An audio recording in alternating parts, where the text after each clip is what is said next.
होगा तभी तो उस एरिया को हम प्रोटेक्शन प्रोवाइड करेंगे। मान लो एक एरिया है जहां पर हैबिटेट लॉस नहीं हो रहा, तो क्या उसे प्रोटेक्शन प्रोवाइड करने की जरूरत है? नहीं। जहां पर हैबिटेट लॉस ज्यादा, मतलब जहां से स्पीसीज एक्सटिंक्ट होने का खतरा ज्यादा, वहीं तो हम प्रोटेक्शन प्रोवाइड करेंगे। तो याद रहे, ऐसे एरिया जहां पर स्पीसीज रिचनेस ज्यादा हो, जहां पर एंडेमिक स्पीसीज प्रेजेंट हो और हैबिटेट लॉस भी ज्यादा हो, उसे आप क्या डिक्लेयर कर सकते हैं? हॉटस्पॉट। तो आपसे पूछा जाए, नॉर्मन मायर ने वर्ल्ड में कितने हॉटस्पॉट डिक्लेयर किए हैं? ये नीट 2016 में पूछा जा चुका है। तो आप याद रखें, वर्ल्ड में टोटल हॉटस्पॉट एनसीईआरटी बता रही है पहले 25 थे, 9 और ऐड हुए, टोटल कितने हो गए? 34। एग्जाम में आ चुका है। 2016 नीट में यह पूछा जा चुका है कि नॉर्मन मायर ने वर्ल्ड में कितने हॉटस्पॉट डिक्लेयर किए हैं? आंसर गया 34।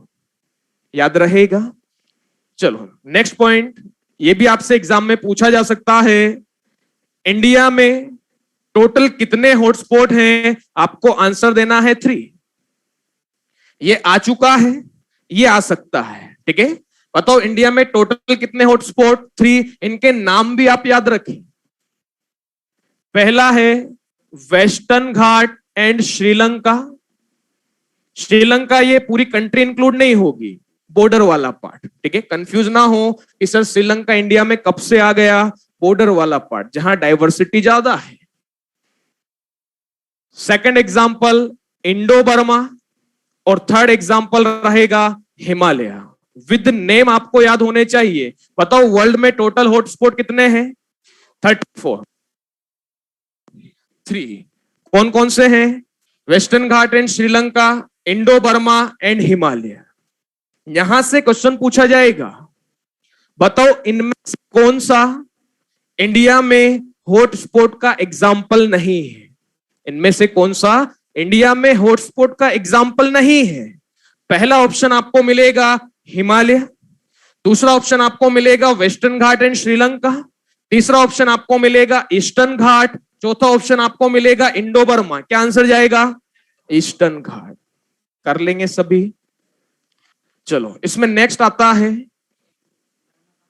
बेटा, इंडो बर्मा भी इंडिया और चाइना वाली जो बॉर्डर है, ठीक है ना, उसको कवर कर रही है, वो उस वाले पार्ट को इंक्लूड किया है। लेकिन आप ये ना सोचें कि सर जैसे श्रीलंका तो अलग कंट्री है, फिर आप कह रहे हो इंडिया में ये हॉटस्पॉट है, तो हम उस कंट्री को इंक्लूड नहीं कर रहे हैं। जो ओवरलैपिंग पार्ट होता है, बॉर्डर वाला पार्ट, उसकी बात की जा रही है, ठीक है। चलो टोटल हॉटस्पॉट बताओ, अर्थ पर टोटल हॉटस्पॉट कितने हैं? 34। इन 34 हॉटस्पॉट ने अर्थ का लेस देन 2% एरिया कवर किया है। कितना एरिया कवर किया? Less than 2%। एग्जैक्ट वैल्यू अगर आपसे पूछी जाए, आंसर दोगे 1.4%। बताओ इंडिया ने कितना एरिया कवर किया है? 2.4%। अमेजन रेन फॉरेस्ट कितने एरिया पर था? 14%। रिड्यूस होकर कितना रह गया था? 6%। और बताओ टोटल हॉटस्पॉट कितने एरिया पर हैं? 1.4%।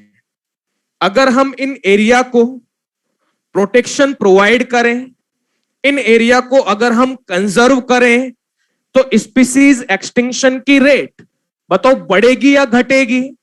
घटेगी। अगर हम प्रोटेक्शन प्रोवाइड कर रहे हैं, यहां पर स्पीसीज को कंजर्व कर रहे हैं, तो स्पीसीज की एक्सटिंक्शन रेट पहले से क्या होगी? कम हो जाएगी। एनसीईआरटी यहां पर बता रही है, अगर इन एरिया को प्रोटेक्शन प्रोवाइड की जाए, अगर इन एरिया को प्रोटेक्शन प्रोवाइड की जाए, तो ऑन गोइंग मास एक्सटिंक्शन, यानी एक्सटिंक्शन की रेट जो चल रही है, उसे 30% तक कम किया जा सकता है। कितना परसेंट तक? 30%। याद रहेगा, जितना भी मैंने बोर्ड पर यहां लिख दिया, इसमें से कुछ भी एग्जाम में आ सकता है। हर एक पॉइंट इंपॉर्टेंट रहेगा, बिना देखे आंसर देना। बताओ हॉटस्पॉट कॉन्सेप्ट किसने दिया? नॉर्मन मायर। कब दिया? 1988। ये हॉटस्पॉट क्या होते हैं? Mega diversity zone. किसी एरिया को हॉटस्पॉट डिक्लेयर करना है, बताओ तीन क्राइटेरिया क्या है? एंडेमिक स्पीसीज प्रेजेंट हो, स्पीसी रिचनेस ज्यादा हो, हैबिटेट लॉस भी ज्यादा हो। बताओ वर्ल्ड में टोटल कितने हॉटस्पॉट? इंडिया में कितने? कौन कौन से? Western Ghat and Sri Lanka, Indo Burma, Himalaya. Total hotspot यानी 34 हॉटस्पॉट ने वर्ल्ड का कितना एरिया कवर किया? 1.4%। इतने एरिया को अगर प्रोटेक्शन प्रोवाइड की जाए तो एक्सटिंक्शन की रेट को कितना कम किया जा सकता है? 30% तक। आ गई बात समझ में? देखो यहां लिखा है मास एक्सटिंक्शन। इससे रिलेटेड मैं आपको तीन टर्म यहां पर बता रहा हूं। एक्सटिंक्शन के तीन टाइप हैं। पहला नेचुरल एक्सटिंक्शन, दूसरा मास एक्सटिंक्शन और तीसरा एंथ्रोपोजेनिक एक्सटिंक्शन। नेचुरल एक्सटिंक्शन का मीनिंग होता है अगर क्लाइमेटिक कंडीशन चेंज होने की वजह से ऑर्गेनिजम्स की नेचुरल डेथ होती है, जिसकी वजह से कोई स्पीसीज एक्सटिंक्ट हो जाती है, तो ऐसा एक्सटिंक्शन कहलाएगा नेचुरल एक्सटिंक्शन। लेकिन अगर मान लो कोई डिजास्टर हुआ, कोई कैटास्ट्रोफिक कंडीशन हुई, जैसे अचानक से सुनामी आया था, मान लो अचानक से बहुत ज्यादा फ्लड आ जाए, या मान लो वोल्केनिक इरप्शन हो जाए, उसकी वजह से बहुत ज्यादा नंबर में स्पीसीज एक्सटिंक्ट होने लगती है, उस एक्सटिंक्शन को कहा जाता है मास एक्सटिंक्शन। आई बात समझ में? नेचुरली डेथ हो तो नेचुरल एक्सटिंक्शन, बल्क में डेथ हो तो मास एक्सटिंक्शन, और जहां पर भी एंथ्रोपोजेनिक टर्म आएगी मतलब ह्यूमन का रोल रहेगा। अब ह्यूमन की वजह से स्पीसीज कैसे एक्सटिंक्ट होती है? आप कहोगे सर ओवर एक्सप्लॉयटेशन। आई बात समझ में? तो अगर ह्यूमन एक्टिविटी की वजह से स्पीसीज डाइवर्सिटी या हम कहें स्पीसीज एक्सटिंक्ट हो रही है, बायोडाइवर्सिटी लॉस हो रहा है, तो ऐसा एक्सटिंक्शन कहलाएगा एंथ्रोपोजेनिक। एक्सटिंक्शन के तीन टाइप क्लियर हुए सभी को? नेचुरल, मास, एंथ्रोपोजेनिक। आई बात समझ में? ये क्लियर है? बताओ सेकंड एग्जांपल क्या है? Biosphere reserve. Very good. Biosphere reserve. Biosphere reserve ऐसे एरिया है जहां पर बायोटिक फैक्टर्स को तो प्रोटेक्शन मिलती ही है, साथ साथ ए बायोटिक फैक्टर्स यानी कुछ मेटल्स को भी यहां पर कंजर्व किया जाता है। बताओ मेटल्स लिविंग या non living? Non living. Biotic या एबायोटिक? एबायोटिक। तो अगर आपसे एग्जाम में पूछा जाए कि बताओ कंजर्वेशन का कौन सा तरीका है जिसमें बायोटिक के साथ साथ एबायोटिक फैक्टर को भी कंजर्व किया जा रहा है, क्या आंसर दोगे? Biosphere reserve. ठीक है, अगला पॉइंट ये इंपॉर्टेंट रहेगा। बायोस्फीयर रिजर्व स्कीम पूछा जाए कब दी गई, आंसर दोगे 1986। बताओ वाइल्ड लाइफ प्रोटेक्शन एक्ट कब दिया? 1972। Very good. हॉटस्पॉट कॉन्सेप्ट कब दिया? 1988। बायोस्फीयर रिजर्व स्कीम कब दी गई? 1986। आगे हम पढ़ेंगे अभी नेशनल फॉरेस्ट पॉलिसी, ये भी 1988 में ही दी गई। नेशनल फॉरेस्ट पॉलिसी कब दी गई? 1988। अभी मैं आपको बता दूंगा, ठीक है, पहले सुनते जाएं। बायोस्फीयर रिजर्व ये बहुत बड़े एरिया होते हैं, इन्हें तीन जोन में डिवाइड किया जाता है। बाहर से अंदर की तरफ, बाहर से अंदर की तरफ इन्हें 3 जोन में डिवाइड किया जाता है। सबसे बाहर वाला एरिया ये कहलाता है ट्रांजिशनल जोन। मिडिल एरिया ये कहलाता है बफर जोन, और सबसे अंदर वाला एरिया ये कहलाता है कोर जोन। सोच समझ के आंसर देना। बताओ इन तीनों में से कौन सा एरिया है जहां पर ऑर्गेनिजम्स को कंजर्व किया जाता है?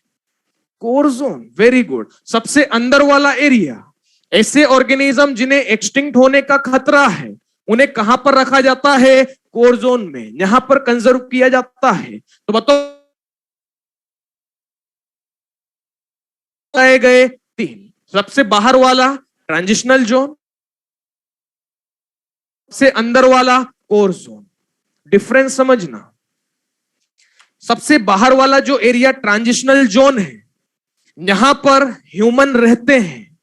इस एरिया में आपको ह्यूमन के घर मिलेंगे, यहां पर ह्यूमन रहते हैं, उनके यहां पर एग्रीकल्चर फील्ड भी आपको मिलेंगे।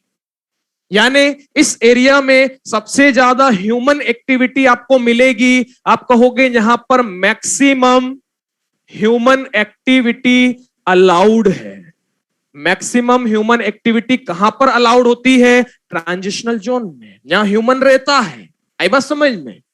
लेकिन जो बफर जोन है, मिडिल एरिया है बफर जोन, यहां पर लिमिटेड ह्यूमन एक्टिविटी आपको मिलेगी। यानी आप कहोगे लिमिटेड ह्यूमन एक्टिविटी अलाउड है, इस एरिया में आप परमिशन लेकर एंटर कर सकते हैं। ठीक है ना, सभी को अंदर जाने नहीं दिया जाएगा, लेकिन अगर किसी के पास परमिशन है तो परमिशन लेकर यहां पर एंटर किया जा सकता है। जैसे रिसर्चर्स होते हैं, ठीक है, वो यहां पर स्टडी के लिए जा सकते हैं। एजुकेशनल इंस्टीट्यूट से बच्चों को यहां पर विजिट के लिए ले जाया जाता है, उस दौरान परमिशन लेकर यहां एंटर एक्टिविटी अलाउड है। आई बात समझ में? लेकिन कोर जोन, बोलो यहां पर कोई ह्यूमन एक्टिविटी अलाउड होगी क्या?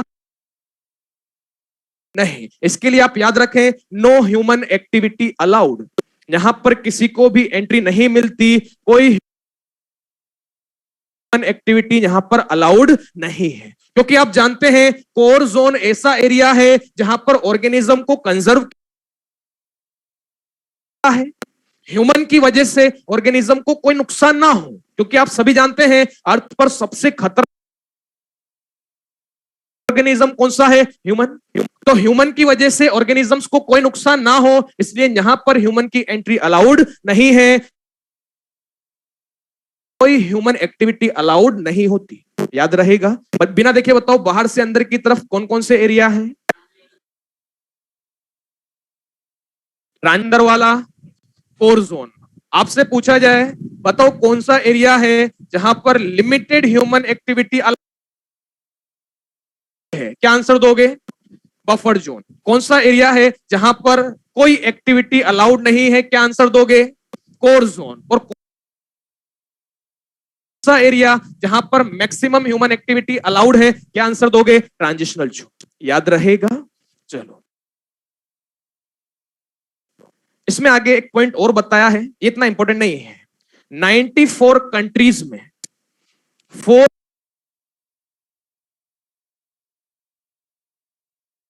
94 कितने हैं? 4। कुछ पूछा जा सकता है तो आपसे यह पूछा जाएगा कि बताओ इंडिया कितने बायोस्फीयर रिजर्व हैं। आपको आंसर देना होगा अकॉर्डिंग टू एनसीईआरटी। बोलो क्या आंसर दोगे? 14। एनसीईआरटी में 14 लिखा है, लेकिन अभी करंट वैल्यू आप याद रखें, करंट वैल्यू है 18। करंट वैल्यू कितनी है? 18। लेकिन एनसीईआरटी में अभी भी 14 को, अगर ऑप्शन में 14 ना हो तब जाकर आप 18 टिक करेंगे। ठीक है ना, मैंने आपको दोनों डेटा बता दिए। ठीक है ना, ये 14 तो एनसीईआरटी में है और वैल्यू नहीं टिक करना है, 14 ऑप्शन में नहीं है। चलो, क्लियर है बायोस्फीयर रिजर्व। बताओ तीसरा टाइप क्या था? तीसरा example national park. National park वो एरिया है जहां पर बायोटिक फैक्टर्स को प्रोटेक्शन मिलती है। याद रख, कितने नेशनल पार्क हैं? 90। ये एनसीईआरटी में लिखा है, लेकिन करंट डेटा आप याद रखें 104 हो गए हैं। एनसीईआरटी अभी तक अपडेट नहीं हुई। एनसीईआरटी में जो पहले लिखा था वही चल रहा है, लेकिन अगर एग्जाम में आएगा 90 ही टिक करना होगा, यही आंसर सही माना जाएगा। लेकिन अगर ऑप्शन में 90 ना हो तब आप 104 टिक करें। बोलो याद रहेगा। First national park, first national park of world, क्या आंसर दोगे? वर्ल्ड का पहला नेशनल पार्क, आपने नाम सुना हो येलो स्टोन नेशनल पार्क, कोई याद रखना, येलो स्टोन नेशनल पार्क, ये से पूछा जाए, बताओ first national park of India, Kaziranga, Kolkata में है, क्या नाम है? हाँ, होगा कुछ। First national park of India नाम है जिम कॉर्बेट नेशनल पार्क, सुना है क्या? जिम कॉर्बेट नेशनल पार्क, और ये कहां पर है? उत्ताल, Uttarakhand.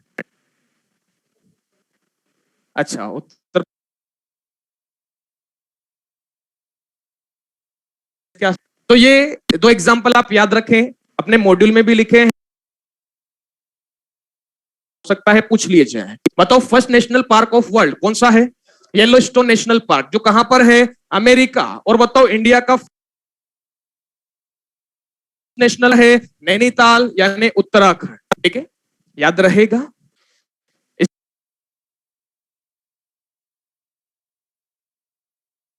Wild life sanctuaries, wild life sanctuaries, इनमें बायोटिक फैक्टर्स को प्रोटेक्शन मिलती है, और बायोटिक फैक्टर्स में भी मेनली एनिमल्स, बर्ड सेंचुरी होता है, ठीक है। तो मेनली ये जो सेंचुरीज बना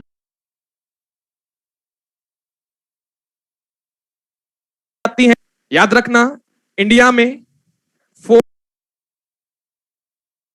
448 वाइल्ड लाइफ सेंचुरीज हैं। कितनी? 448 अकॉर्डिंग टू एनसीईआरटी। लेकिन ये वैल्यू बढ़कर 5 है, तो प्रायोरिटी किसे दोगे? 448, ये ऑप्शन में नहीं है, तो आंसर क्या दोगे? 566। ये है 14, ये है 90, ये है 448। टोटल करो कितना हुआ?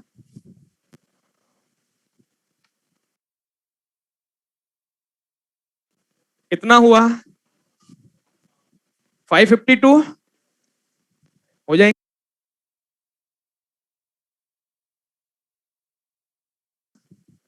इनके प्लेस हो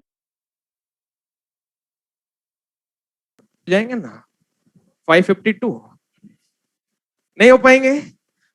अच्छा, तो इंपॉर्टेंट आपको बता दिए जाएंगे, इसको लिख लो पहले, यहां तक जल्दी नोट करें। जो स्टूडेंट ऑनलाइन है, बेटा दिख रहा है बोर्ड क्लियर?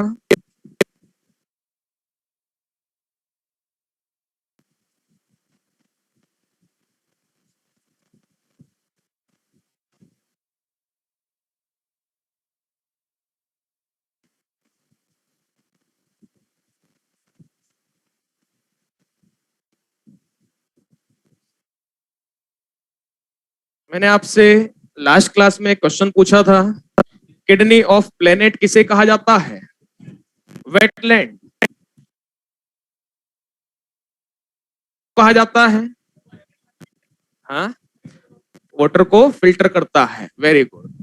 जिस तरह से हमारी बॉडी में किडनी का रोल है, उस तरह से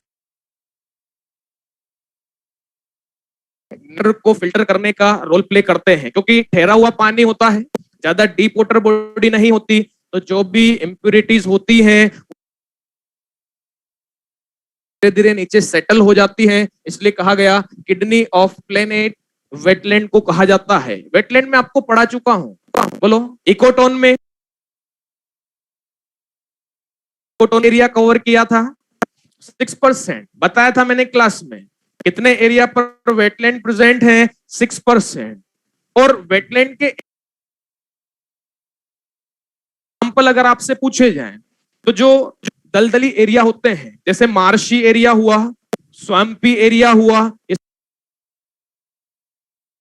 किसके था? एक फॉरेस्ट है, वहां पास से एक रिवर बह रही है, रिवर में वाटर लेवल अगर बढ़ गया तो वाटर कहां आ जाता है? फॉरेस्ट। तो वाटर बॉडी होती है, ठीक है, वो टेरेस्ट्रियल और एक्वेटिक दोनों का ओवरलैपिंग जोन होती है, उसे हमने वहां पर कोटोन यानी वेटलैंड कहा था, ठीक है। तो वो जो एग्जांपल मैंने क्लास में लिया था उसे आप कहोगे रिवराइन फॉरेस्ट। क्या कहा जाता है? Riverine forest. लैंड बना क्या, क्या कहा गया? Riverine forest. वेटलैंड के बारे में आप एक पॉइंट और याद रखें, वेटलैंड को कंजर्व करने के लिए ईरान में एक जगह है जिसका नाम है रामसर। क्या नाम है? रामसर। वहां पर मिट्टी हुई,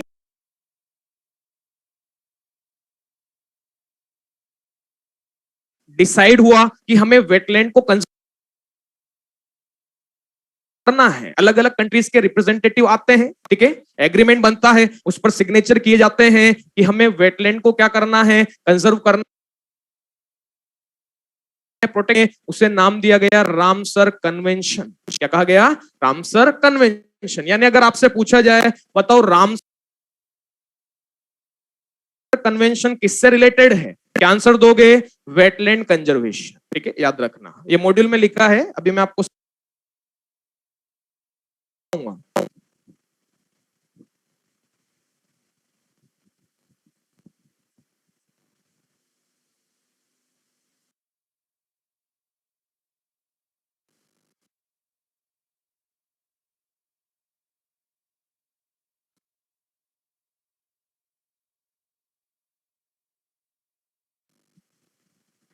एंडेमिक स्पीसीज के आगे सर्कल में प्लस लिखा है बेटा।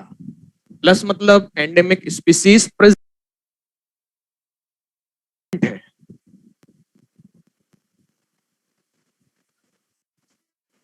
क्या चीज? 34 है ना टोटल? नहीं, एनसीईआरटी में इसी तरह लिखा, एनसीईआरटी में लिखा पहले 25 थे, 9 और ऐड हुए, टोटल 34 हो गए। तो जो एनसीईआरटी की लैंग्वेज है, ठीक है ना, लेकिन टोटल 34 हैं, इन्हें आप याद रखें।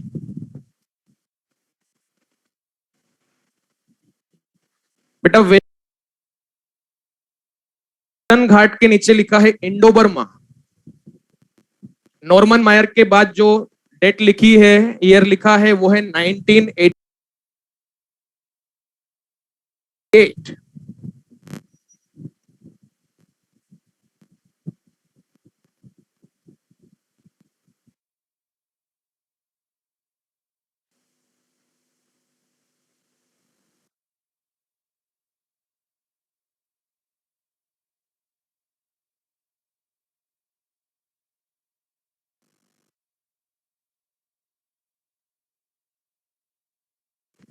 एबायोटिक के बाद लिखा हुआ है मेटल, METALS। नेशनल पार्क, इसके आगे लिखा है बायोटिक फैक्टर्स।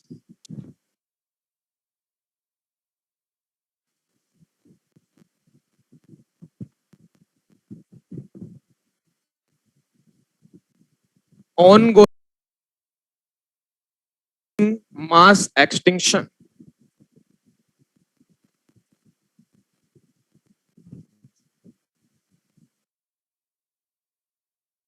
जितने स्टूडेंट ऑनलाइन पढ़ रहे हैं, क्या आपने हॉटस्पॉट के बारे में नोट कर लिया? जितना भी बोर्ड पर लिखा है हॉटस्पॉट।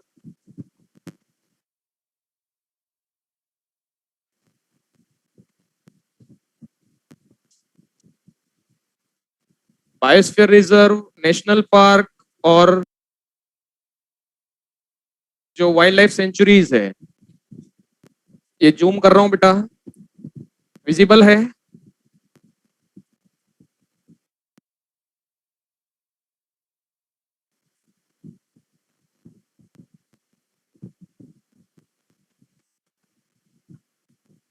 नोट कर लें इसको।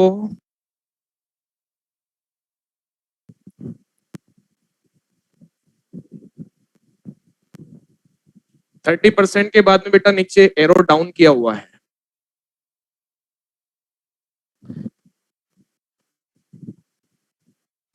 जितना आप नोट कर लें उतना आप चैट में लिख दिया करें कि यहां तक हमने नोट,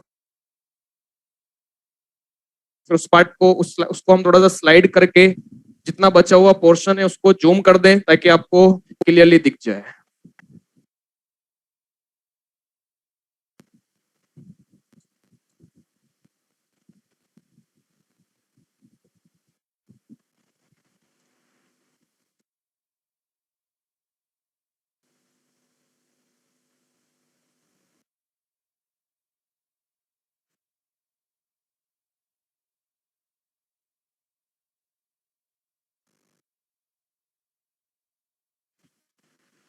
हॉट स्पॉट वाला पार्ट मिटा दूं क्या?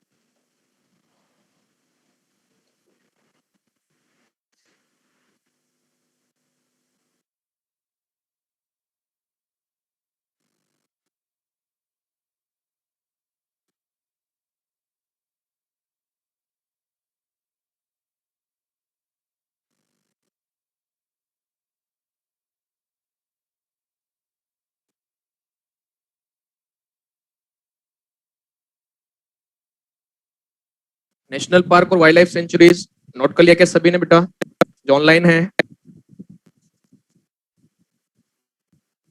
जल्दी करें।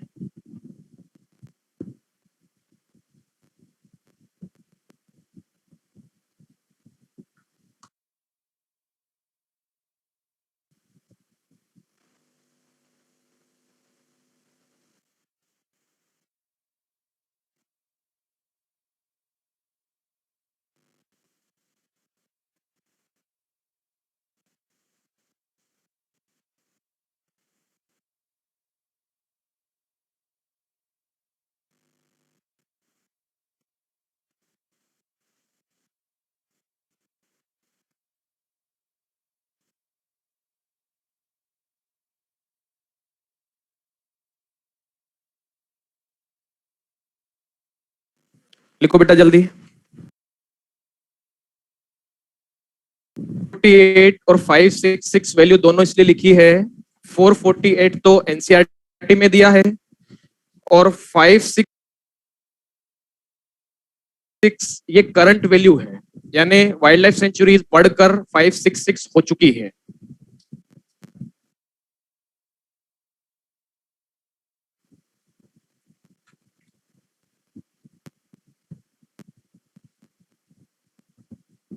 दोनों लिखो, 448 भी लिखो, 566 भी लिखो। प्रायोरिटी 448 को देना क्योंकि ये एनसीईआरटी में दिया हुआ है।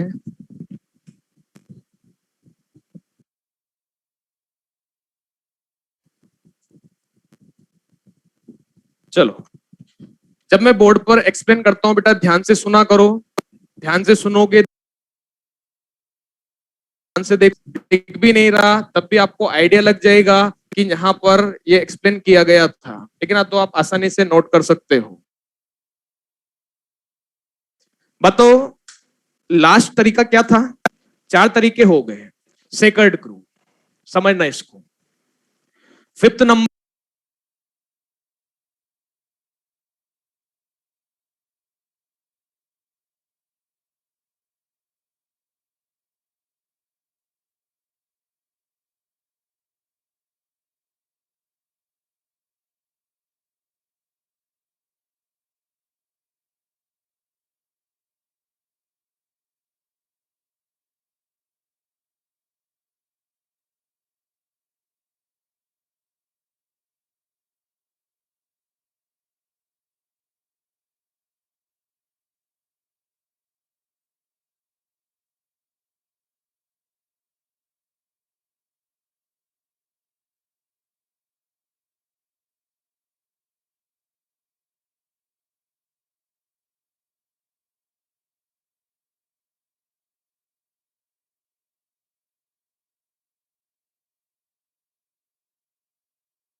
डाटा वहां से चला गया, तो आपने बहुत अच्छा काम किया, आपको अवार्ड मिलेगा। लेकिन देख लेना, एंड जेंटिया हिल ये कहां पर है? मेघालय। खासी एंड जेंटिया हिल ये कहां पर है? मेघालय। बताओ अरावली हिल कहां पर है? राजस्थान। अरावली हिल राजस्थान में है, ये भी सेकंड ग्रुव है। तीसरा एग्जांपल है western Ghat of Karnataka and Maharashtra. Maharashtra and Karnataka के जो वेस्टर्न घाट वाले एरिया हैं, इन्हें भी प्रोटेक्शन प्रोवाइड की जा रही है, इन्हें भी किसमें इंक्लूड किया गया? Second group. अगला एग्जांपल है, आपने नाम सुना होगा चंदा, सरगुजा, सरखुजा नहीं, एंड बस्तर, ये कहां पर है? एमपी में। बेटा वैसे छत्तीसगढ़ में इंक्लूड हो चुके हैं, लेकिन यहां पर भी वही बात है कि एनसीईआरटी अभी भी एमपी ही बता रही है। ठीक है, तो प्रायोरिटी आपको एमपी को देना है। अगर ऑप्शन में एमपी नहीं होगा तब आपका आंसर क्या चला जाएगा? छत्तीसगढ़। याद रहेंगे एग्जाम्पल? बोलो क्या क्या है, पढ़े सभी स्टूडेंट। खासी एंड जेंटिया हिल कहां पर? मेघालय। अरावली हिल कहां पर? वेस्टर्न घाट कहां कहां के एरिया है? कर्नाटका एंड महाराष्ट्र। बताओ एमपी के कौन कौन से एरिया? चंदा, सरगुजा एंड बस्तर, इन्हें क्या कहा जाता है? Second group. बोलो ये 5 तरीके, 5 एग्जाम्पल सभी को क्लियर है? लाओ मॉड्यूल देना, मॉड्यूल दे दो, एक पेन दे दो। अब देखो आपके मॉड्यूल में बायोस्फीयर रिजर्व के एग्जाम्पल दिए हैं, नेशनल पार्क के एग्जाम्पल दिए हैं, और वाइल्ड लाइफ सेंचुरीज के एग्जाम्पल दिए हैं। तो जो इंपॉर्टेंट रहेंगे वो मैं बता देता हूं, उन्हें आप याद रखें। पेज नंबर 60 पर आए, पेज नंबर 60। इसमें बायोस्फीयर रिजर्व की टेबल बनी है, 14 बायोस्फीयर रिजर्व हैं। कोशिश तो आपकी यही होनी चाहिए कि ये सब आपको याद हो जाए, ठीक है ना? कोशिश तो यही होनी चाहिए, सारे याद हो जाएं। इनमें से फिर भी इंपॉर्टेंट मैं आपको बता देता हूं, जैसे बायोस्फीयर रिजर्व में पहला नंदा देवी, इसे आप टिक कर लें, ठीक है ना? स्टेट का नाम भी याद रखना, प्लेस भी साथ याद रखें। मैच द फॉलोइंग कॉलम पूछा जाता है। मानस थर्ड नंबर आसाम में है। सुंदरवन आप सभी जानते हैं वेस्ट बंगाल में है। 11 नंबर कंचनजंगा, ये सिक्किम में है। 11th को ज्यादा इंपॉर्टेंट लगाएंगे आप, कंचनजंगा सिक्किम, ये पूछा जाता है। नेक्स्ट पेज, पेज नंबर 61 पर आए। 61 पर ऊपर देखो 14 लिखा हुआ है, गोले में बंद करो। 90 लिखा हुआ है, इसे भी गोले में बंद करो। 448 लिखा हुआ है, इसे भी गोले में बंद करो। ठीक है, ये एग्जाम में पूछे जा सकते हैं। अब जो एग्जाम्पल है टिक करो। काजीरंगा फर्स्ट नंबर आसाम में, और किसके लिए फेमस है? राइनोसिरोस। ठीक है, जो इंपॉर्टेंट एनिमल यहाँ पर पाए जाते हैं वो भी आप याद रखना। 4th नंबर टिक करें, ऑर्बिट नेशनल पार्क, यहाँ पर फेमस है टाइगर, टाइगर के लिए फेमस है।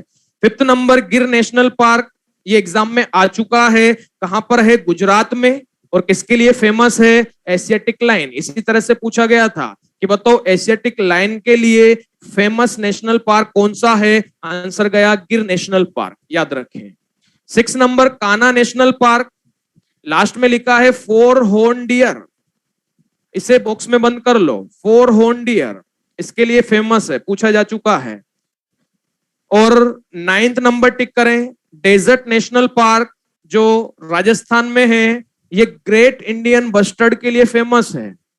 ग्रेट इंडियन बस्टर्ड, इसको गोले में बंद कर लें। तो टोटल 5 एग्जाम्पल हो गए जो आपको नेशनल पार्क के अच्छे से याद होने चाहिए। वाइल्ड लाइफ सेंचुरीज में पहला टिक करो, केवलादेव आप सभी जानते हैं, बोलो किसके लिए फेमस है? Siberian crane.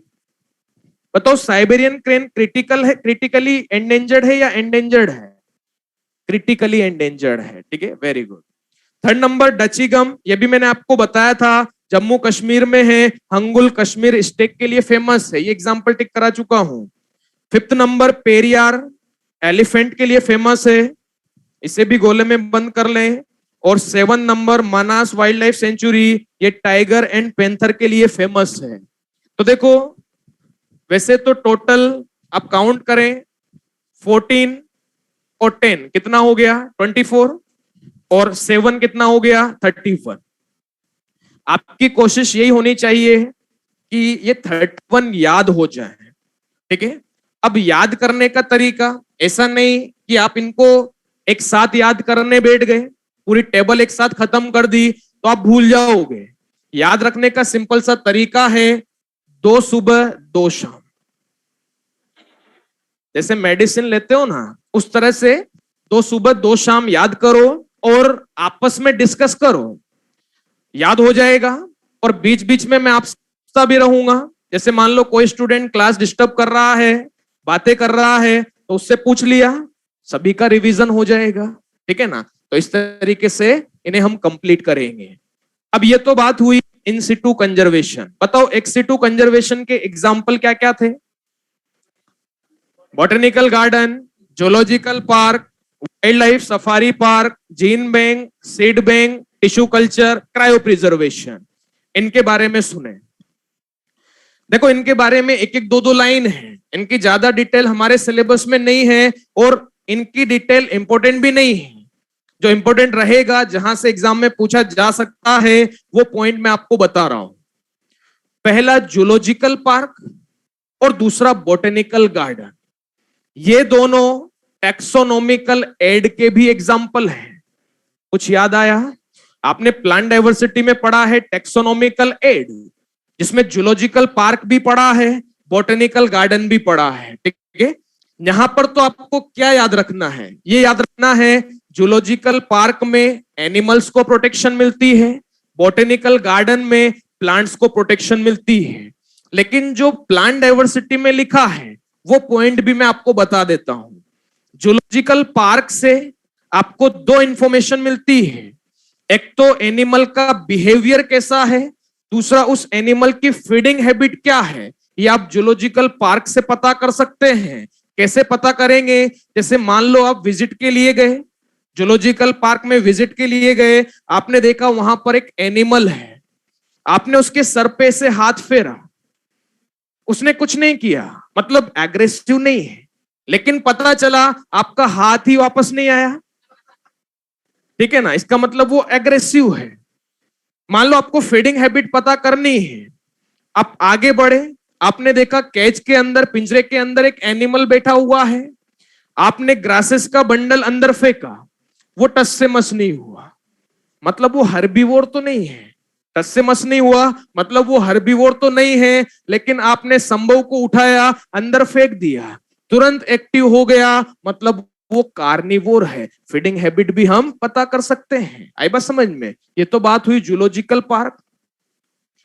बॉटनिकल गार्डन आपने पढ़ा होगा, बॉटनिकल गार्डन में जिन प्लांट्स को लगाया जाता है उनके साथ लेबल भी लगा होता है, जिस पर उनका साइंटिफिक नेम और किस फैमिली से बिलोंग करते हैं वो लिखा होता है, for identification purpose.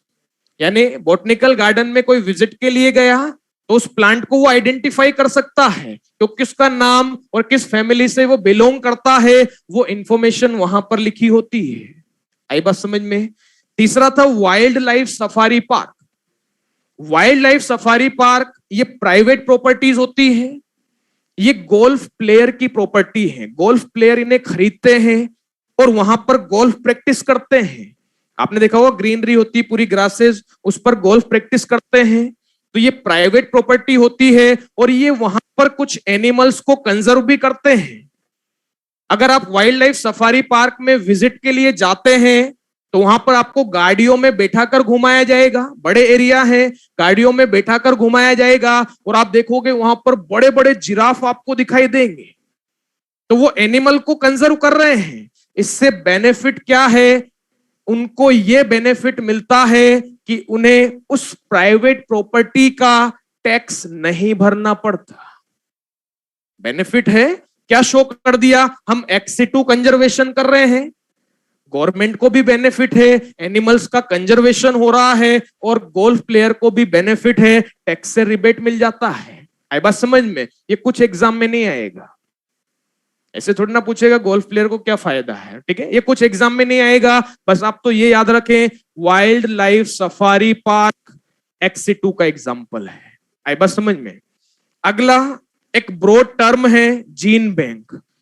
Gene bank में ही आप इंक्लूड करोगे सीड बैंक, जीन बैंक में ही टेक्निक इंक्लूड होती है टिश्यू कल्चर, और जीन बैंक में ही हम इंक्लूड करते हैं क्रायो प्रिजर्वेशन। अब सुनते जाएं ये होते क्या है। जीन बैंक में ऑर्गेनिजम्स के जेनेटिक मटेरियल को रखा जाता है। किसे रखा जाता है? Genetic material. अब जेनेटिक मटेरियल आप सीड की फॉर्म में भी रख सकते हो, कह दिया सीड बैंक। किस फॉर्म में रख सकते हैं? सीड की फॉर्म में। प्लांट का पार्ट जिसको आप कहते हो एक्सप्लांट, सुना है क्या नाम? क्या होता है एक्सप्लांट? जिससे नया प्लांट बनाया जा सके, क्या कहलाता है? एक्सप्लांट।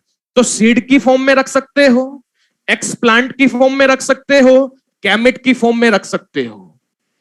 वाइल्ड वेराइटी जो फॉरेस्ट में प्रेजेंट है, ठीक है, वाइल्ड वेराइटी, मान लो कई सारे प्लांट ऐसे होते हैं जो डिजीज रेजिस्टेंट भी होते हैं, ठीक है, उनके पार्ट को, एक्सप्लांट को कहां रख लिया जाता है? जीन बैंक में, ठीक है।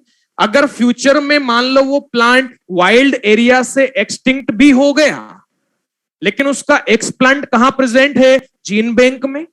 और आप सभी जानते हैं टिश्यू कल्चर मेथड की हेल्प से वो प्लांट फिर से बनाया जा सकता है। यानी जो एक्सप्लांट प्रेजेंट है उसे जब आप कल्चर मीडियम पर रखोगे, उसमें डिवीजन होंगे, एक्सप्लांट से क्या बनेगा? केलस। उसमें जब आप हार्मोन ऐड करोगे, ऑक्सिन ऐड करोगे, साइटोकाइनिन ऐड करोगे, तो रूट भी बनेगी, शूट भी बनेगी, प्लांट डेवलप हो जाएगा। पढ़ा है ना टिश्यू कल्चर टेक्निक में? तो टिश्यू कल्चर टेक्निक से आप उस वाइल्ड वेराइटी को वापस बना सकते हैं। इसी तरह से क्रायो प्रिजर्वेशन जहां आपने लिखा है, वहां ब्रैकेट में लिखो सामने liquid nitrogen, liquid nitrogen temperature लिख लेना -196 डिग्री सेल्सियस। जहां पर आपने क्रायो प्रिजर्वेशन लिखा है, वहां ब्रैकेट में लिखना लिक्विड नाइट्रोजन और सामने टेम्परेचर लिख लेना -196 डिग्री सेल्सियस, और एरो बनाकर लिख लेना प्रिजर्वेशन ऑफ गैमेट्स। वहीं पर सामने एरो बनाकर लिख लेना preservation of gametes. Mainly gametes को क्रायो प्रिजर्वेशन टेक्निक के थ्रू प्रिजर्व किया जाता है, और लिक्विड नाइट्रोजन पर -196 डिग्री सेल्सियस पर गैमेट वायबल होते हैं, यानी लिविंग कंडीशन में रहेंगे, फर्टाइल होते हैं। तो जब भी एनिमल्स की रिक्वायरमेंट होगी, मान लो एनिमल डेवलप करना है, वो ऑर्गेनिज्म डेवलप करना है जिसके गैमेट वहां पर रखे हुए हैं, इन विट्रो फर्टिलाइजेशन कराया जाएगा, ऑर्गेनिज्म डेवलप किया जा सकता है। तो यहां पर सबसे इंपॉर्टेंट क्रायो प्रिजर्वेशन ही है। पूछा जा सकता है क्रायो प्रिजर्वेशन टेक्निक के दौरान गैमेट्स को लिक्विड नाइट्रोजन में कितने टेम्परेचर पर रखा जाता है? आंसर दोगे -196 डिग्री सेल्सियस। याद रहेगा। तो एनसीईआरटी की सीक्वेंस से हमारा बायोडाइवर्सिटी यहां पर कंप्लीट हो गया है। एनसीईआरटी देना नहीं लाए? एनसीईआरटी साथ में रखा करें।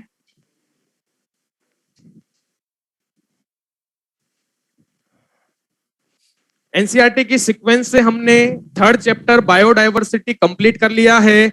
बस इसमें एक पॉइंट है जिसे आप अंडरलाइन कर लेना, एग्जाम में पूछा जा सकता है। पेज नंबर 267 पर आए। एनसीईआरटी 267,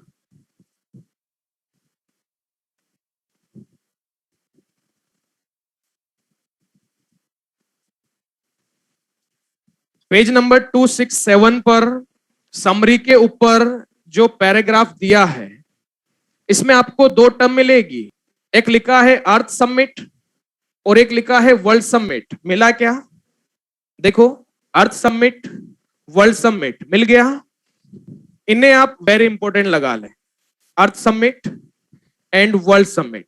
पूछा जाए, देखो लिखा है the historic convention on biological diversity, जिसको नाम दिया earth summit, held in Rio de Janeiro, underline करो, इन 1992। एग्जाम में पूछा जाएगा, वेरी इंपॉर्टेंट लगा लेना, इसके आने का चांस ज्यादा है, ठीक है, वेरी इंपॉर्टेंट लगा लें। आप अगर एग्जाम में पूछा जाता है कि बताओ अर्थ समिट कब और कहां हुआ, क्या आंसर दोगे? रियो डी जेनेरियो कब हुआ था?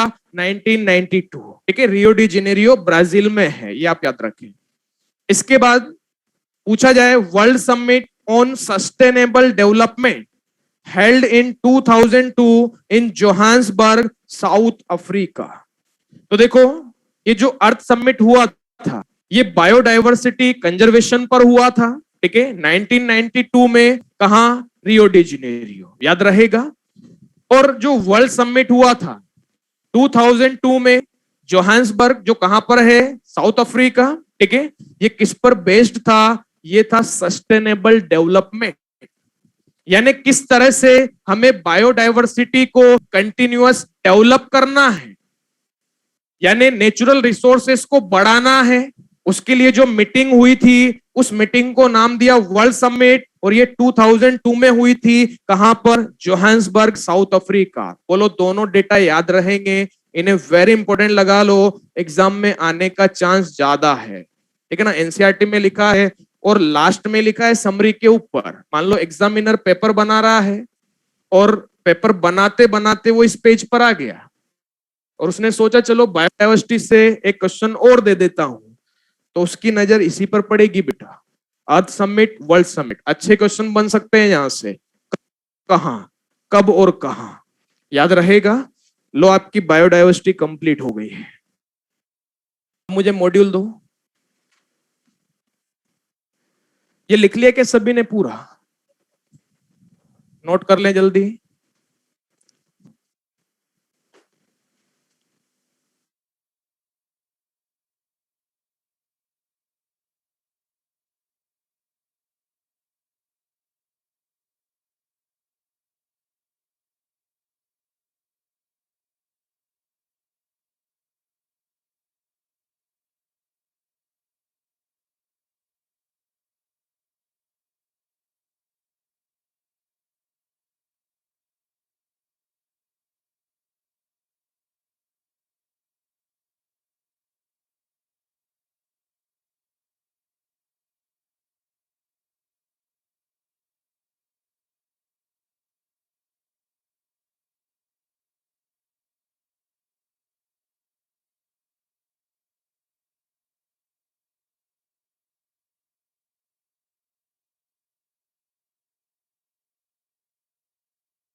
बायोडाइवर्सिटी आपकी एनसीईआरटी से कंप्लीट हुई है बेटा।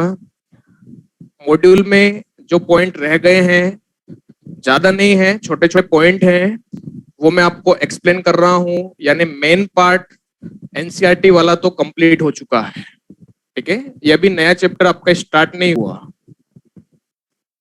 आपने ये सेकंड ग्रुप लिख लिया क्या, जो स्टूडेंट ऑनलाइन है? सेकंड ग्रुप सभी ने लिख लिया ना? चलो इस तरफ स्लाइड करते हैं।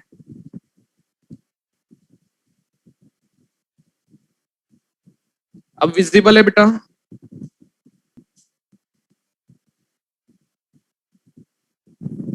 चलो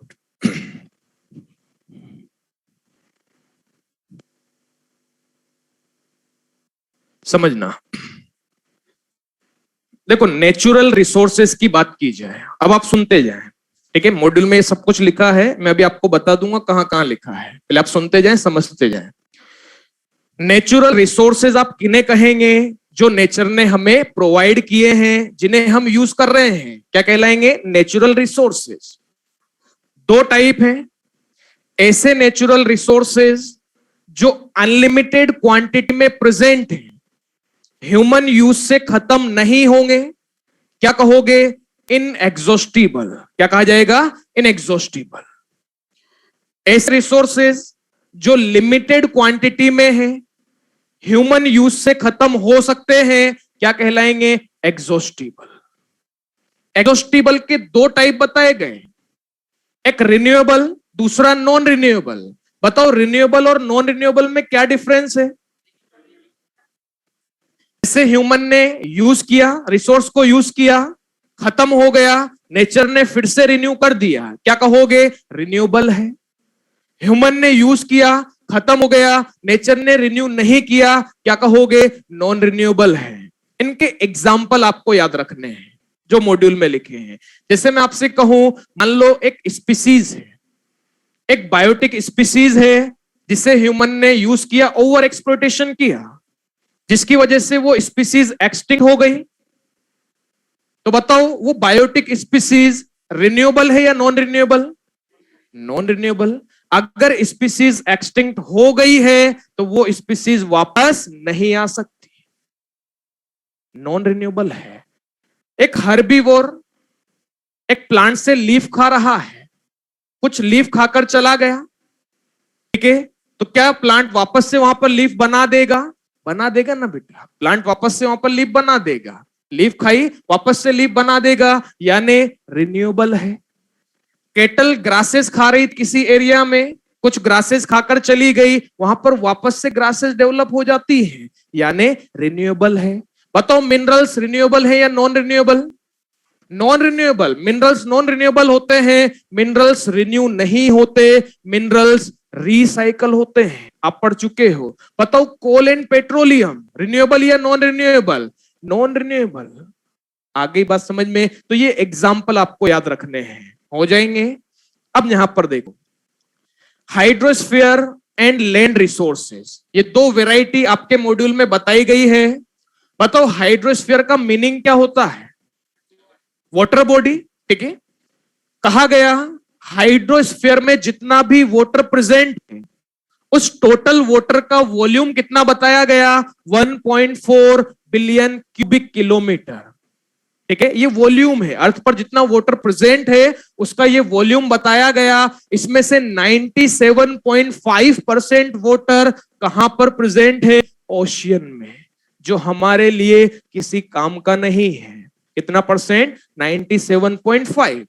रिमेनिंग 2.5% ये फ्रेश वाटर की फॉर्म में है, जो हमारे लिए अवेलेबल है। तो अर्थ पर वाटर तो बहुत है, ठीक है, अर्थ पर पानी तो बहुत है, लेकिन हमारे लिए जो यूजफुल है वो बहुत कम है। क्या इस वाटर को हम यूज कर सकते हैं क्या? नहीं। हा? अरे बेटा ओशियनिक वाटर, सोल्टी वाटर नहीं, फिल्टर करके वो एक अलग बात है, वो आर्टिफिशियल तरीका हो गया बेटा। नेचुरली हम यूज नहीं कर सकते, आप डायरेक्ट वाटर को पी नहीं सकते, ठीक है ना। ओस्मो रेगुलेशन हम नहीं कर सकते, ठीक है ना। कई सारे जैसे मछली की बात की जाए, जो सोल्टी वाटर की मछली है, क्या हम उसको फ्रेश वाटर में रख सकते हैं? नहीं रख सकते। बहुत सारी मैकेनिज्म होती है। तो हमारे लिए जो अवेलेबल वाटर है वो क्या है? 2.5%। ये आप याद रखें। किस फॉर्म में है? फ्रेश वाटर की फॉर्म में। अब इसमें से कितना कितना कहां पर डिस्ट्रीब्यूटेड है ये भी आप याद रखें। 1.97% कहां पर है? पोलर एरिया में। किस फॉर्म में? आइस कैप एंड ग्लेशियर्स की फॉर्म में। पूछा जाए कितना परसेंट, क्या आंसर दोगे? 1.97। 0.5% कहां पर है? ग्राउंड वाटर की फॉर्म में। कितना परसेंट है? 0.5%। 0.01% ये सॉइल में मॉइस्चर की फॉर्म में है। और 0.03% ये वाटर बॉडी में डिस्ट्रीब्यूटेड है। जैसे लेक, रिवर, पॉन्ड, इनकी बात की जाए, उनमें कितना परसेंट डिस्ट्रीब्यूटेड है? 0.03%। तो ये डेटा आप रोजाना देखेंगे, आपस में डिस्कस करेंगे, बार बार रिवाइज करेंगे, तो ये आपको याद हो जाएंगे। बताओ टोटल वॉल्यूम कितना बताया गया? 1.4 बिलियन क्यूबिक किलोमीटर। इसमें से ओशियन में कितना है? 97.5%। फ्रेश वाटर की फॉर्म में कितना? 2.5%। बताओ इसका कितना परसेंट पोलर एरिया पर है? 1.97। कितना परसेंट सोइल में मॉइस्चर की फॉर्म में है? 0.01%। और कितना वाटर बॉडी में डिस्ट्रीब्यूटेड है? 0.03%। और ग्राउंड वाटर की फॉर्म में कितना है? 0.5%। जो अब हम मॉड्यूल के पार्ट पढ़ रहे हैं कंपैरेटिवली इतने इंपॉर्टेंट नहीं है, लेकिन मॉड्यूल में लिखे हैं तो आपको पढ़ना तो पड़ेगा। मैंने आपसे पहले ही कह दिया, यहां तक आपने जो कॉपी में लिखा है यहां तक हमारी एनसीईआरटी है। तो ये तो आपको हर हाल में याद होना चाहिए, जितना भी हमने यहां तक पढ़ा। उसके बाद ये जो मैं स्टार्ट कर रहा हूं ये मॉड्यूल के पार्ट है, ठीक है। अब इनमें से भी जो इंपॉर्टेंट रहेगा, मॉड्यूल में कुछ पॉइंट ऐसे भी हैं जो एनसीईआरटी के हैं, आपने देखा होगा अंडरलाइन हैं, ठीक है।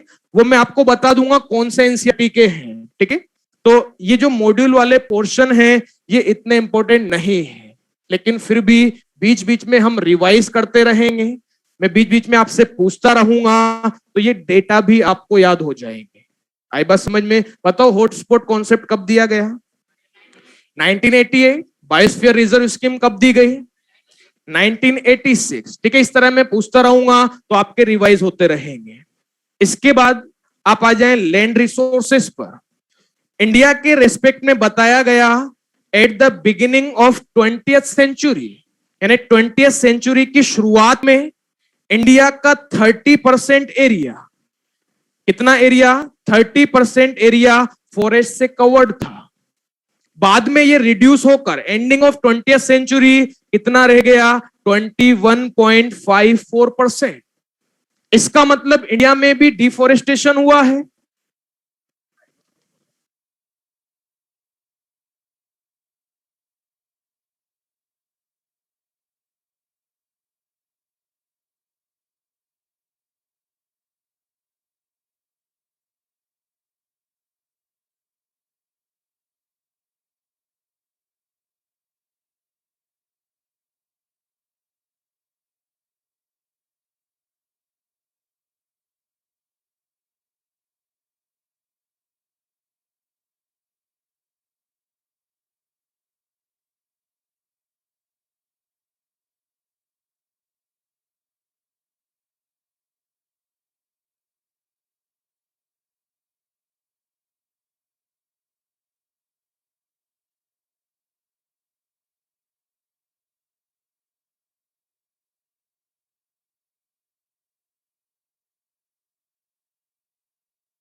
हाँ, एंडिंग ऑफ 20th सेंचुरी, बोलो रिड्यूस होकर कितना रह गया? 21.54। यानी इंडिया में भी डिफोरेस्टेशन हुआ है। अमेजन रेन फॉरेस्ट का डेटा हमने पढ़ा था, बोलो कितना था? 14%, जो रिड्यूस होकर कितना रह गया था? 6%। यहां पर इंडिया में कितने एरिया पर पहले फॉरेस्ट था? 30%, जो रिड्यूस होकर कितना रह गया? 21.54। और याद रखें, इसमें से भी ओनली 12% एरिया ऐसा है जहां पर डेंस फॉरेस्ट प्रेजेंट है। आपसे पूछा जाए, बताओ इंडिया में कितना एरिया है जहां पर डेंस फॉरेस्ट प्रेजेंट है, क्या आंसर दोगे? ओनली 12%। डेंस फॉरेस्ट का मीनिंग समझते हैं? हाँ, एक्चुअल जो फॉरेस्ट होते हैं, ठीक है। अब सबसे इंपॉर्टेंट पॉइंट देखो, आप ये वाला जो पोर्शन है बेटा, ये वाला हाइड्रोस्फीयर वाला, ये एनसीईआरटी में नहीं है, ठीक है। लेकिन ये वाला पोर्शन ये पूरा एनसीईआरटी में है, यानी ये डेटा ये सब एनसीईआरटी में लिखे हैं। और नेशनल फॉरेस्ट पॉलिसी ये भी एनसीईआरटी में लिखा है, इसे आप वेरी इंपॉर्टेंट लगा लेना। नेशनल फॉरेस्ट पॉलिसी इंडिया में दी गई थी 1988 में। कब दी गई? 1988। हमने 1988 अभी भी पढ़ा था। क्या कॉन्सेप्ट था? हॉटस्पॉट, नॉर्मन मायर हॉटस्पॉट। याद रखें, नेशनल फॉरेस्ट पॉलिसी ये 1988 में इंडिया में दी गई और इसके अकॉर्डिंग इंडिया में प्लेन्स एरिया और हिली एरिया, प्लेन्स और हिल्स के लिए फॉरेस्ट एरिया रिकमेंड किया है, यानी प्लेन्स पर 33% और हिल्स पर 67% एरिया पर फॉरेस्ट होना चाहिए। आपसे पूछा जाए, नेशनल फॉरेस्ट पॉलिसी के अकॉर्डिंग इंडिया में हिल्स एंड प्लेन्स पर कितना परसेंट एरिया फॉरेस्ट के लिए रिकमेंड किया है respectively? First option 3367, second option 6733। क्या आंसर दोगे? 6733, क्योंकि क्वेश्चन में रेस्पेक्टिवली बोला है तो पहले हमने हिल्स कहा फिर प्लेन्स कहा, तो वही ऑप्शन सही होगा जिसमें पहले हिल्स वाला डेटा यानी कितना परसेंट 67 और प्लेन्स पर कितना 33 एग्जाम में आ चुका है। वेरी इंपॉर्टेंट लगा लेना, यानी जितना हमने यहां पर लिखा इसमें सबसे ज्यादा इंपॉर्टेंट रहेगा नेशनल फॉरेस्ट पॉलिसी। आगे देखो, इधर आ जाएं। जॉइंट फॉरेस्ट मैनेजमेंट 2016 में आ चुका है, ये भी एनसीईआरटी में है, नीट 2016 में आ चुका है। पूछा गया था इंडिया में जॉइंट फॉरेस्ट मैनेजमेंट कब दिया गया? Answer 1980s। यही आया था बस। इंडिया में जॉइंट फॉरेस्ट मैनेजमेंट कब अप्लाई हुआ? आंसर गया 1980s। बताओ जॉइंट फॉरेस्ट मैनेजमेंट का मीनिंग क्या है? फॉरेस्ट को कंजर्व करना है। देखो तरीका क्या है, फॉरेस्ट को कंजर्व करना है। अब कैसे कंजर्व करना है? फॉरेस्ट के आसपास जो लोकल कम्युनिटीज होती है, यानी वहां पर जो रह रहे हैं, उन्हें इस प्रोजेक्ट में इंक्लूड किया जाता है। तभी तो कहा गया जॉइंट फॉरेस्ट मैनेजमेंट इंक्लूड किया जाता है। उन्हें कहा जाता है कि आपको इस फॉरेस्ट की केयर करनी है, प्रोटेक्शन करनी है, इसे कंजर्व करना है। इसके बदले में इस फॉरेस्ट से जो भी प्रोडक्ट रिलीज होते हैं, इकोनॉमिक इंपॉर्टेंस के जो भी प्रोडक्ट रिलीज होते हैं, उन्हें आप अपने लिए यूज कर सकते हो। जैसे फूड मिल रहा है, फ्रूट मिल रहा है, रबड़ मिल रहा है, इन्हें आप अपने लिए यूज कर सकते हो। तो इसमें दोनों का बेनिफिट है। जो प्रोटेक्शन दे रहे हैं उन्हें भी बेनिफिट मिल रहा है और गवर्नमेंट का भी फायदा है, फॉरेस्ट कंजर्व हो रहा है। इस टेक्निक को कहा गया जॉइंट फॉरेस्ट मैनेजमेंट, जो इंडिया में कब दी गई? 1980s में। पूछा जा चुका है, ठीक है। एक पॉइंट और देखो, यहां लिखा है फॉरेस्ट कंजर्वेशन। फॉरेस्ट को कंजर्व करने के दो तरीके बताए गए। एक तो है प्रोटेक्शन एंड कंजर्वेशन फॉरेस्ट्री, जो हम ऑलरेडी पढ़ चुके हैं, यानी नेशनल पार्क बना दिए जाएं, बायोस्फीयर रिजर्व बना दिए जाएं तो फॉरेस्ट कंजर्व होगा। दूसरा तरीका है प्रोडक्शन एंड कमर्शियल फॉरेस्ट्री, जिसमें एक आता है सोशल फॉरेस्ट्री और दूसरा आता है एग्रो फॉरेस्ट्री। सोशल फॉरेस्ट्री का मतलब सोसाइटी, जहां पर ह्यूमन रहता है, ठीक है, वहां पर प्लांट्स लगाए जाएं, हॉस्पिटल के बाहर प्लांट लगाए जाएं, स्कूल कॉलेजेस के बाहर प्लांट लगाए जाएं, रेलवे ट्रैक के साइड में प्लांट लगाए जाएं। आपने देखा होगा सड़क के बीच में डिवाइडर बनाते हैं और उन पर प्लांट्स लगाए जा रहे हैं। ये सब किसका पार्ट है? Social forestry. प्लांट लगाने से प्लांट्स का नंबर बढ़ेगा, फॉरेस्ट कंजर्व होगा, प्लांट्स लगाओगे तो प्लांट्स ऑक्सीजन रिलीज करेंगे, हमें फायदा होगा। कुछ प्लांट बच्चों वो भी होते हैं जो साउंड को एब्जॉर्ब कर लेते हैं, जैसे आपने नाम सुना हो नीम, अशोक, ये ऐसे प्लांट हैं जो साउंड को एब्जॉर्ब करके साउंड पोल्यूशन को कम करते हैं। तो ऐसे एरिया जहां पर साउंड पोल्यूशन ज्यादा होता है, अगर इस तरह के प्लांट लगाए जाएंगे तो बोलो साउंड पोल्यूशन भी तो कंट्रोल किया जा सकता है। तो प्लांट लगाने के बहुत सारे बेनिफिट होते हैं। दूसरा एग्रो फॉरेस्ट्री, नाम से पता चल रहा है एग्रीकल्चर फील्ड है। एग्रीकल्चर फील्ड में क्रॉप के साथ साथ अदर प्लांट भी लगाए जाए। आपने देखा होगा गांव में जो खेत होते हैं उसमें क्रॉप के साथ साथ मैंगो के ट्री लगे होते हैं। इस तरह से और ट्री लगाए जाएं तो नंबर ऑफ प्लांट्स बढ़ेंगे, फॉरेस्ट कंजर्व होगा, ऑक्सीजन रिलीज करेंगे, और मैंगो का प्लांट अगर फार्मर ने लगाया हुआ है तो वो मैंगो का प्रोडक्शन भी तो देगा, तो फार्मर को भी बेनिफिट होगा। इसे कहा गया प्रोडक्शन एंड कमर्शियल फॉरेस्ट्री, यानी ये किसमें आएगा, एग्रो फॉरेस्ट्री। एग्रीकल्चर फील्ड की बात करेंगे तो एग्रो फॉरेस्ट्री। इस तरह से फॉरेस्ट को कंजर्व किया जाता है।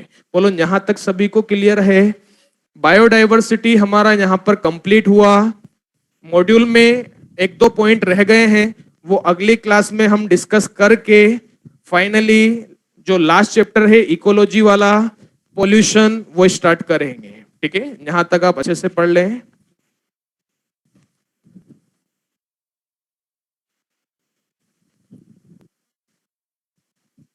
जो स्टूडेंट ऑनलाइन हैं उन्होंने नोट कर लिया क्या बेटा? ये पेन किसका था?